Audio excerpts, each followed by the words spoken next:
The training grounds of the Galactic Defense Initiative fell silent as Instructor Vexithor watched the human female complete her third consecutive failure at the long-range targeting assessment. Around him, recruits from 17 different species whispered and chittered, their voices carrying across the observation deck like a wave of mockery.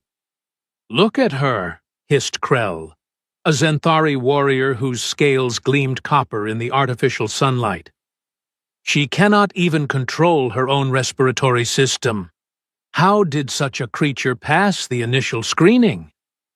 Vexthor's four eyes narrowed as he studied the human called Maya Torres. She lay prone on the firing platform, her weapon trained on a target 3,000 meters downrange, and indeed, her breathing pattern seemed erratic, slow, almost deliberately impaired. Most species in the galaxy had evolved past such inefficient oxygen exchange. The Zenthari could hold their breath for hours.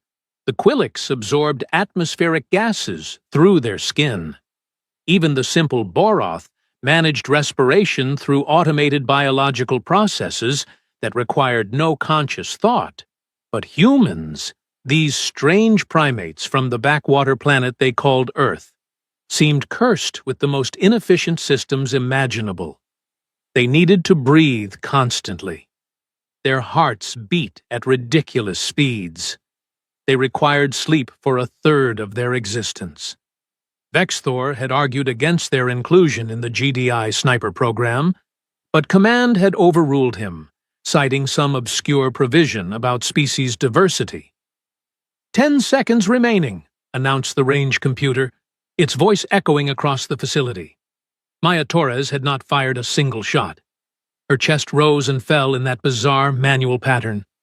In, out. Pause. In, out. Long pause. What was wrong with her? 5 seconds. The other recruits had completed this assessment in under 2 minutes. The target was stationary. The conditions were perfect. A child could make this shot. 3, 2, 1. The crack of the rifle split the air.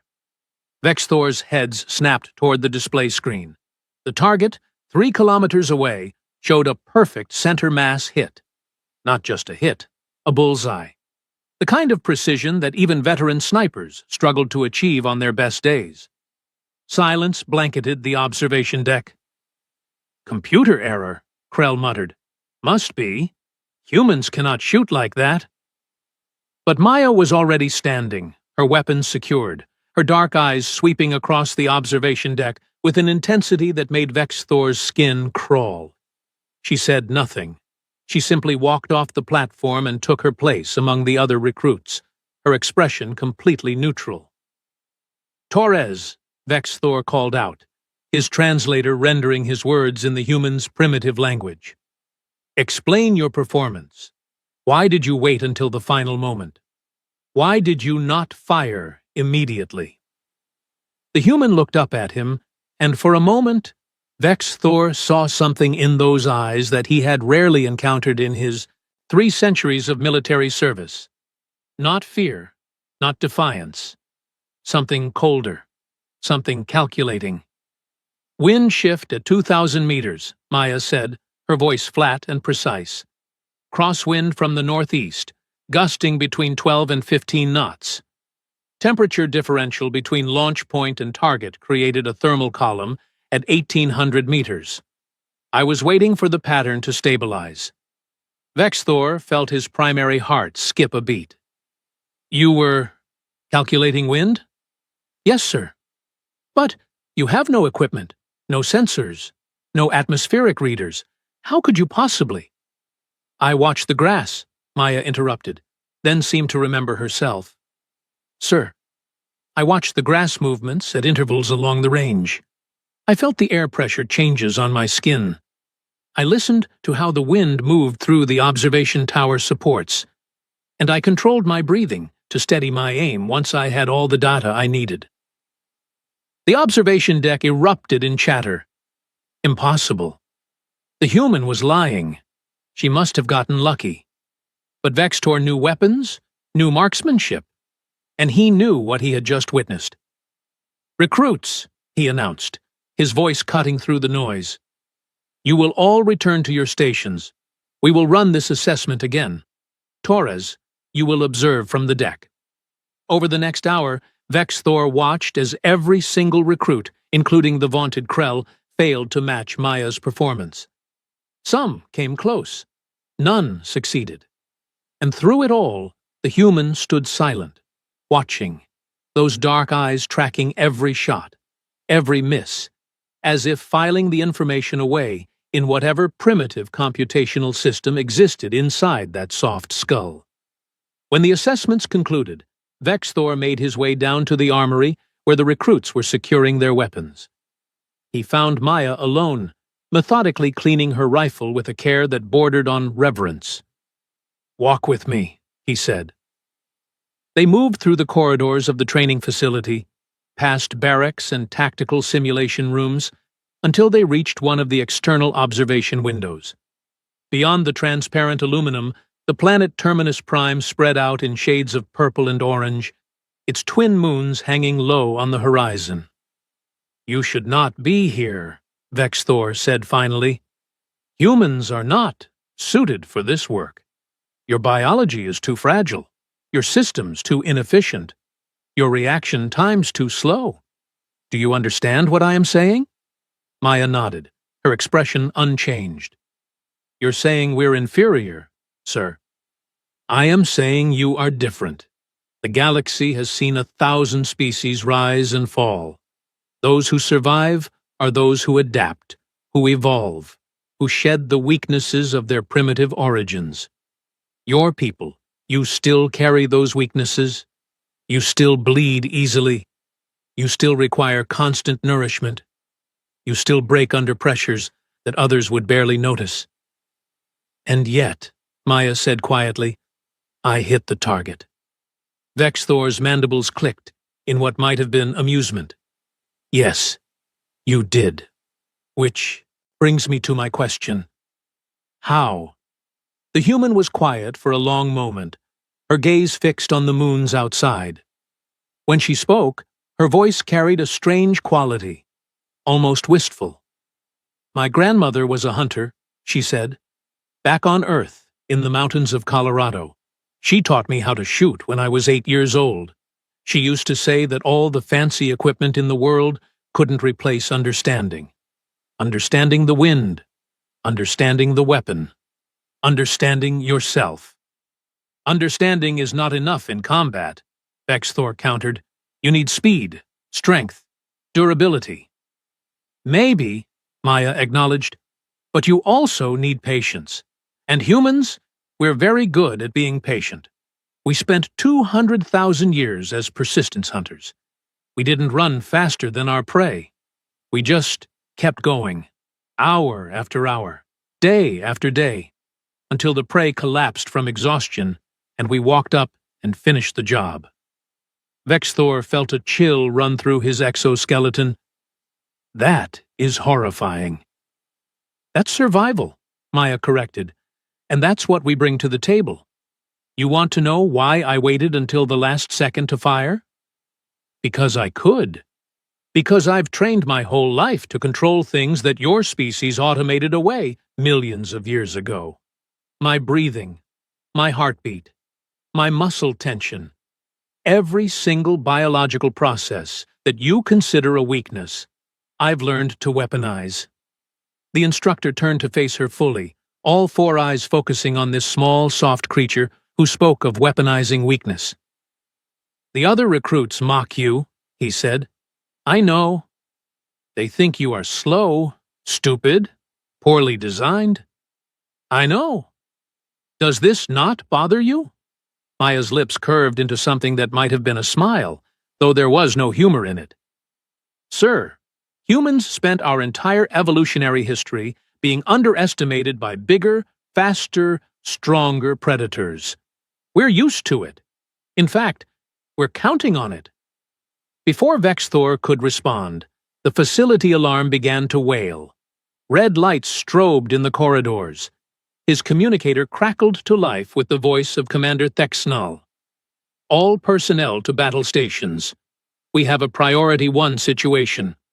Hostile forces have breached the Outer Rim defenses. Multiple casualties reported. This is not a drill. Vexthor's blood ran cold. The Outer Rim was supposed to be impenetrable. 36 defense platforms, 6 battle cruisers, thousands of automated defense drones. What could possibly? The Vorash, breathed Maya, and Vexthor's heads snapped toward her. How do you know that name? I read the briefings, all of them, including the classified ones that someone left unsecured on the training network. Vexthor would have reprimanded her for accessing restricted materials, but there were more pressing concerns. The Vorash Collective was the nightmare scenario that kept military strategists awake at night. A hive mind species that had conquered 47 systems before the GDI had managed to halt their expansion. Brutal, efficient, utterly without mercy. All recruits are to report to the evacuation shuttles, Vexithor ordered, already moving down the corridor. You are not combat ready. You will... With respect, sir, you're about to face an enemy that relies on overwhelming force and predictable tactics, Maya interrupted, keeping pace beside him despite her shorter legs. You're going to try to match their strength with strength. You're going to fail, and a lot of people are going to die. Vexthor stopped so abruptly that Maya nearly collided with him. You dare to question GDI tactical doctrine? I dare to offer an alternative, Maya said calmly.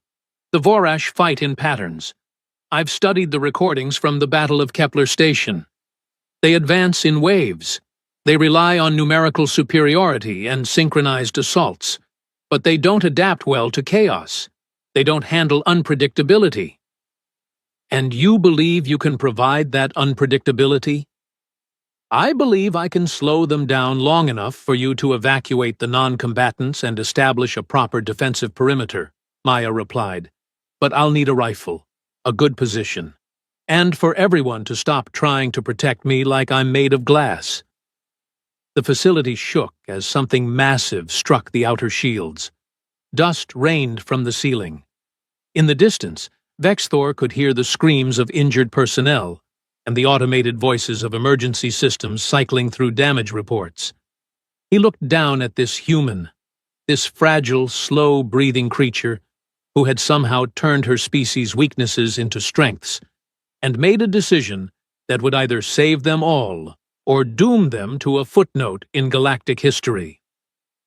Floor 63, he said. Western Tower. There is a weapons cache and a firing position with a clear line of sight to the main approach. Can you reach it? Maya was already running, her boots pounding against the metal floor, her breath coming in those strange, controlled patterns. See you on the other side, sir, she called back. Vexthor watched her disappear around a corner, then activated his command channel. This is Instructor Vexithor to all combat personnel. We have a human sniper taking position in the Western Tower. I want spotters, ammunition runners, and a dedicated tactical coordinator assigned to her immediately. And, for the love of the ancients, do not let her get killed. I have a feeling we are going to need her.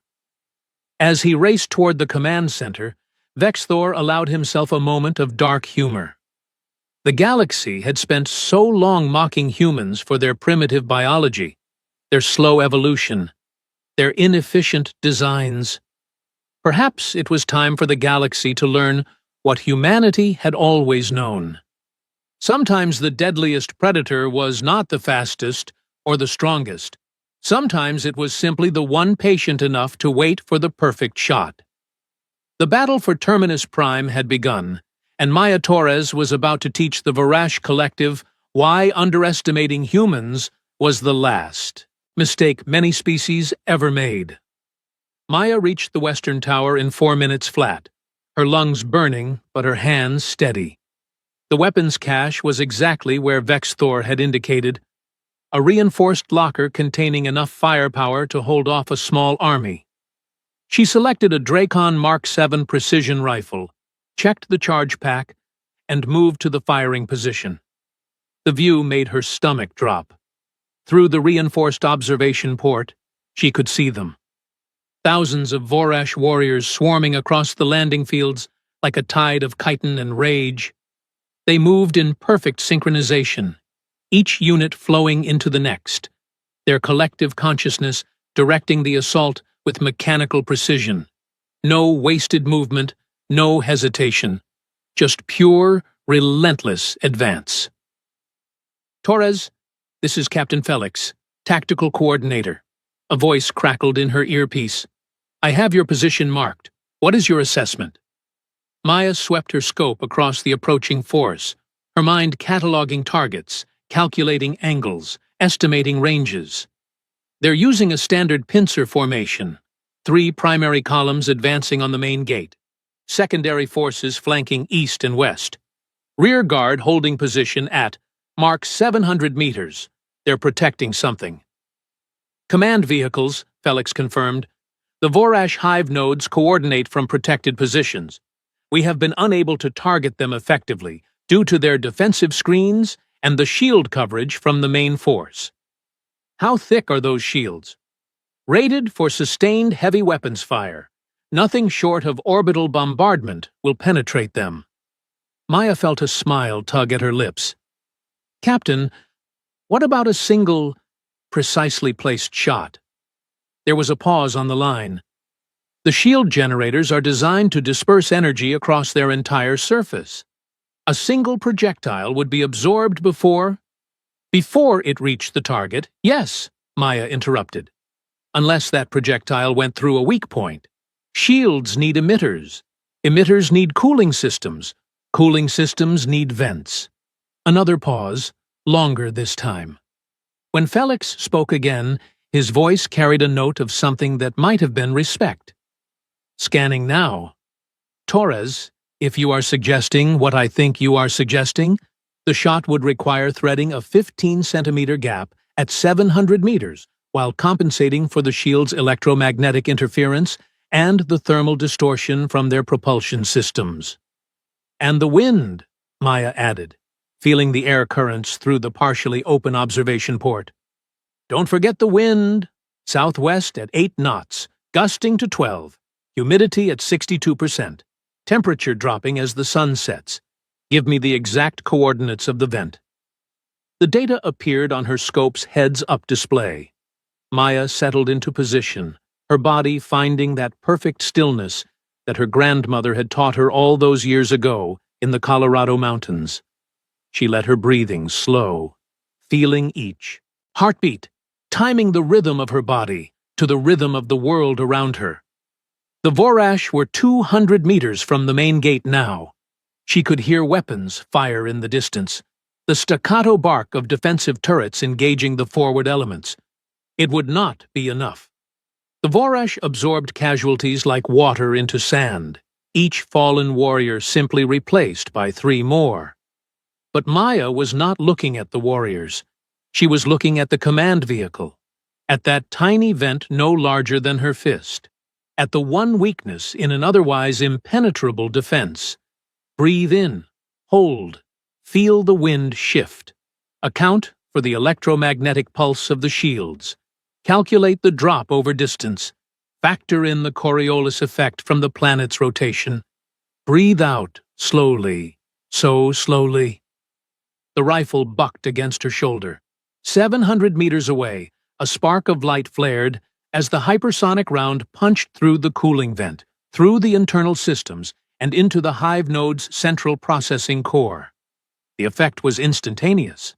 The left flank of the Vorash assault stuttered. Warriors stumbled, their synchronized movements degrading into confusion. Some stopped entirely. Others fired on each other, their connection to the hive mind severed, their individual consciousness suddenly exposed to stimuli they had never been trained to process alone. Impossible, Felix whispered over the comm. You actually, Torres, switch to Channel 7. Command wants to speak with you. Maya was already tracking her next target, but she toggled the channel. Commander Thexanal's voice filled her ear, hard and sharp as broken glass. Human. Can you repeat that shot? How many command vehicles are there, sir? 4 total. 1 destroyed. 3 remaining. Then, yes, sir. I can repeat it 3 more times. But I will need cover. The Vorash are going to figure out where that shot came from in approximately 30 seconds, and they are going to send everything they have at this position. Understood. All units, priority target is the Western Tower. Defensive formations Alpha through Delta. Establish suppressing fire corridors. Air support. I want close air patrol over that sector. Torres, you just became the most important person on this battlefield. Do not die. Doing my best, sir. The second shot was harder. The Vorash had adjusted their shield configurations, adding redundancy to their cooling systems. Maya had to wait, watching, breathing, until one of the vehicles shifted position to avoid defensive fire. There, just for a moment, the shields flickered as the emitters recalibrated. She fired. The vehicle erupted in a cascade of sparks and flame. The center column of the assault collapsed into chaos. 2 down, she reported, already acquiring the 3rd target. That was when the Vorash changed tactics. A dozen flying units broke from the main formation, their wings beating the air as they streaked toward the Western Tower. Fast. Too fast. Maya swung her rifle around, dropping the first 3 with rapid shots that her instructors would have said were impossible for a human to make. But humans had been making impossible shots since they first learned to throw rocks at prey that should have been too quick to hit. The remaining flyers scattered, adapting, learning. One of them launched a plasma charge that struck the tower's exterior, shaking the entire structure. Maya felt the floor tilt beneath her feet, but her grandmother's voice echoed in her memory. Panic is death. Stillness is life. Find your center, and everything else is just noise. She found her center. The 4th flyer went down. The 5th. The 6th. Torres, you have ground units climbing the tower's external service ladder, Felix warned. ETA 90 seconds to your position. Acknowledged. How many? 20 confirmed. Possibly more. 20 Vorash warriors in close quarters combat. Maya had a rifle optimized for long-range engagements and exactly 0 backup. The smart play was to fall back, to abandon the position and let the defensive forces regroup. But the 3rd command vehicle was right there, exposed, its shields fluctuating as it tried to coordinate the assault on the tower. If she could take it out, the entire right flank would collapse. The evacuation shuttles would have time to launch. Hundreds of lives saved. If she could make the shot. Maya made a choice that her instructors at basic training would have called suicidal.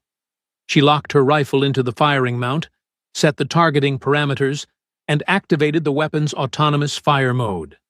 It was designed as a backup system, allowing the rifle to engage pre-designated targets if the operator became incapacitated. She designated the command vehicle's cooling vent. Then she drew her sidearm, a compact plasma pistol that felt like a toy in her hand, and turned toward the tower's entrance. The first Vorash warrior came through the door in a blur of chitin and claws.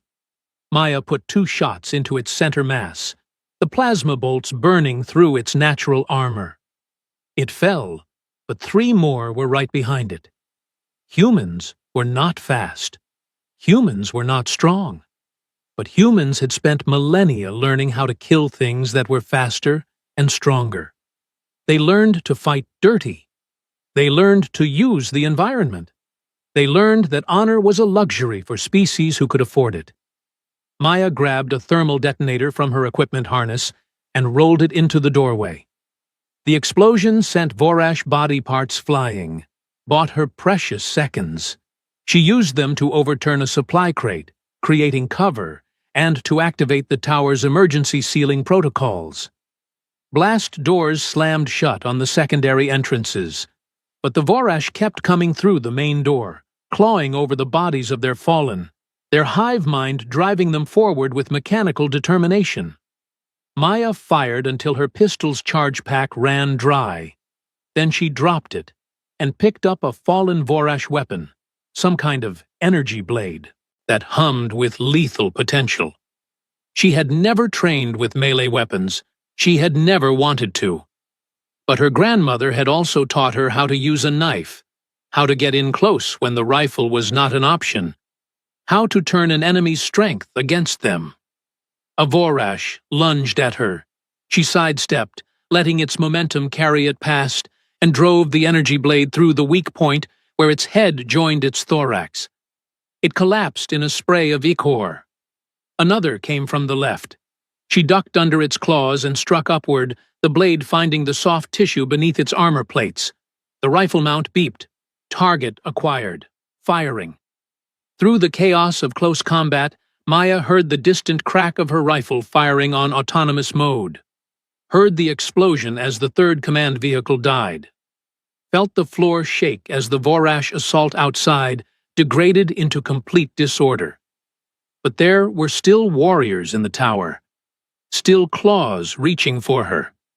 Still that terrible pressure of the hive mind trying to overwhelm her individual consciousness with the weight of collective thought.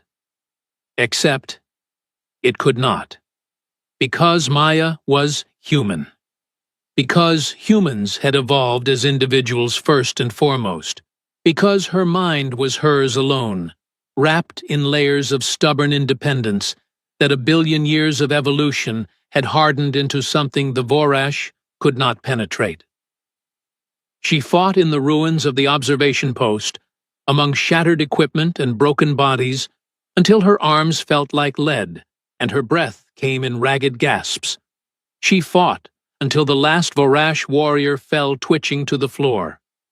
And then she stumbled to her rifle, released it from the mount, and searched for the fourth command vehicle. It was retreating. The Vorash were retreating. Across the battlefield, the surviving warriors were pulling back, their coordination shattered, their hive mind fractured by the loss of 3 command nodes. The GDI forces were advancing now, pressing the advantage, turning a desperate defense into a rout. Maya's legs gave out. She slid down the wall, her rifle clattering beside her, and for the first time since the assault began, she let herself feel the terror that she had been suppressing. Her hands shook. Her vision blurred. Every muscle in her body screamed in protest. Torres, respond. Torres, what is your status? She fumbled for her comm unit. Still breathing, Captain. Tower is secure. Hostiles eliminated. Medical teams are en route to your position. Stay put. Do not move. Do you understand? Yes, sir. Not going anywhere. It was Vexthor who reached her first, his 4 eyes wide as he surveyed the carnage in the observation post.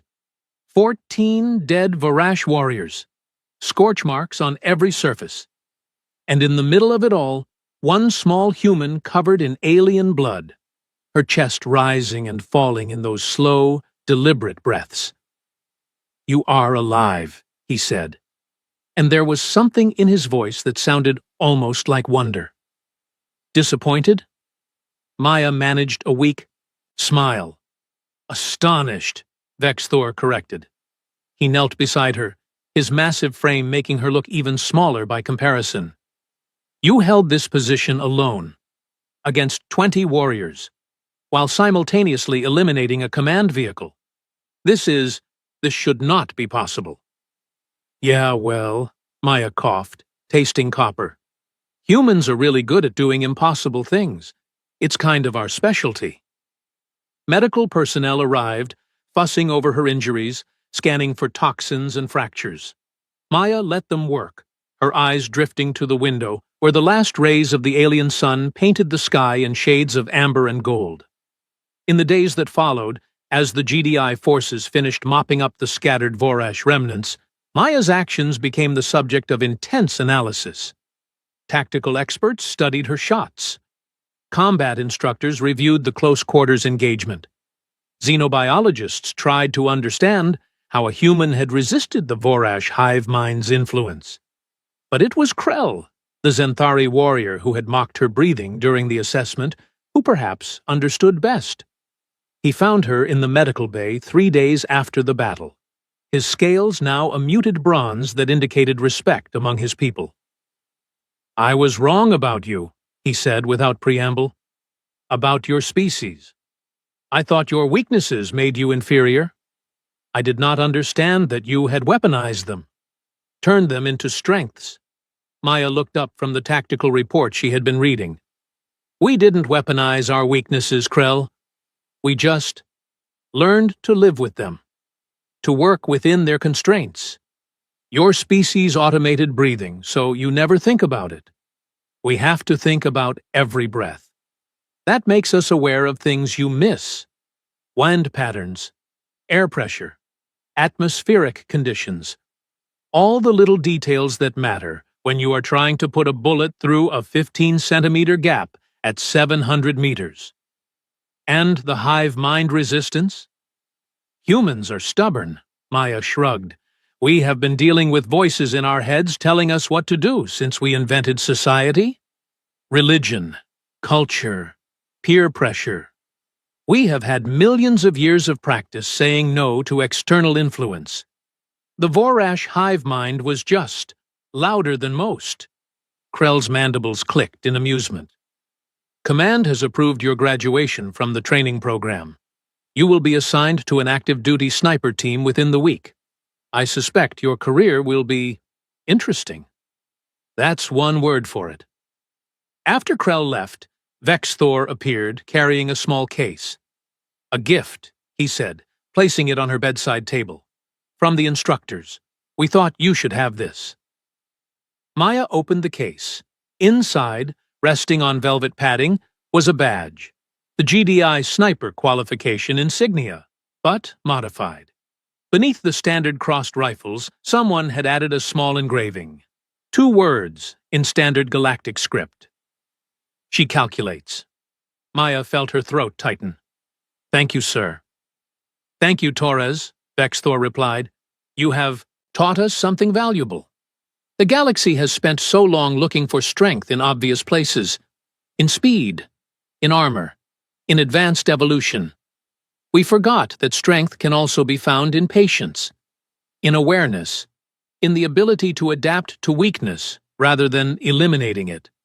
Your species, you are not perfect, but perhaps perfection is overrated." He turned to leave, then paused. "One more thing. The slow breathing during the first assessment. That was intentional, yes? You were not struggling. You were preparing." Maya smiled. "Every breath is a choice, sir. Every heartbeat an opportunity to gather data. My grandmother used to say that the best snipers are not the ones who can shoot the fastest. They are the ones who know when to wait. And humans, we have been waiting for the right moment to prove ourselves for a very long time." The instructor's 4 eyes blinked in sequence, a sign of deep respect. "Then I am glad we waited to see what you could do. The galaxy is better for it." After he left, Maya lay back on the medical bed, her fingers tracing the engraved words on her new badge. Around her, the sounds of the station returning to normal filtered through the walls. Repairs being made, lives being rebuilt. Another day in the endless struggle to survive in a hostile universe. But now, at least, the galaxy knew. Humans were slow. Humans were fragile. Humans required constant maintenance of their inefficient biological systems, and humans were absolutely lethal when you gave them a rifle, a good position, and underestimated them. Maya closed her eyes and let her breathing slow to that perfect rhythm. In, out, calculating, always calculating. The wind, the distance. The moment when weakness became strength and the galaxy learned to stop mocking the way humans breathed. Because every breath was preparation. Every heartbeat was analysis. And when the moment came to pull the trigger, no force in the universe could make a human hesitate. Not even the Vorash Collective had learned that lesson in time.